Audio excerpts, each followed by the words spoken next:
अवां खे आगाह कंदासीं। पीपल्स पार्टी सुप्रीम कोर्ट पारां 16,000 मुलाज़िमनि खे बहाल करण वारे फ़ैसिले जी आजियां करे छॾी। सूबाई वज़ीर सईद गनी चयो आहे त आसिफ अली ज़रदारी जे दौर में बहाल थियल मज़दूरनि जी बहाली ख़ुशी जी ॻाल्हि आहे।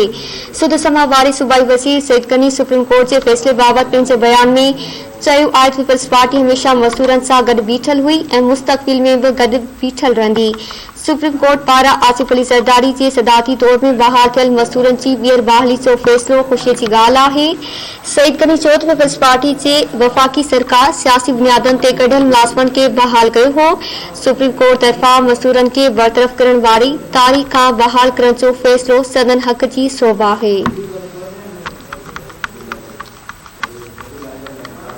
तफ़सील मालूम कंदासीं कराची मां सीनियर रिपोर्टर शबीर लाशारी खां। जी शबीर, आगाह कजो।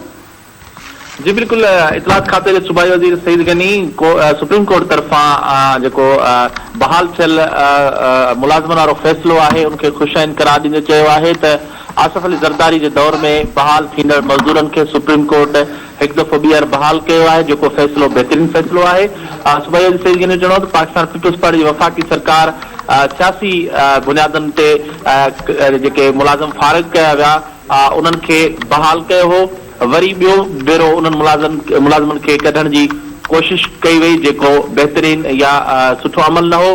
गुज़िरियल चंद महीननि में 16,000 मुलाज़िमनि जा जेके ख़ानदान आहिनि उहे इंतिहाई तकलीफ़ वारी ज़िंदगी गुज़ारे रहिया हुआ। पाकिस्तान पीपल्स पार्टी हमेशह पोरियतनि सां गॾु बीठी आहे, अॻिते बि बीठल हूंदी। सुप्रीम कोर्ट तरफ़ां उन्हनि मज़दूरनि खे कढण वारे फ़ैसिले खे रद्द कंदे उन्हनि खे बहाल करण जो जेको फ़ैसिलो आहे उहो तारीख़ी फ़ैसिलो आहे ऐं इहा हक़ ऐं सच जी फतह आहे। Pakistan Peoples Party Supreme Court जे फ़ैसिले खे साराहे थी। जी महिरबानी शबीर लाशारी आगाह करण जे लाइ।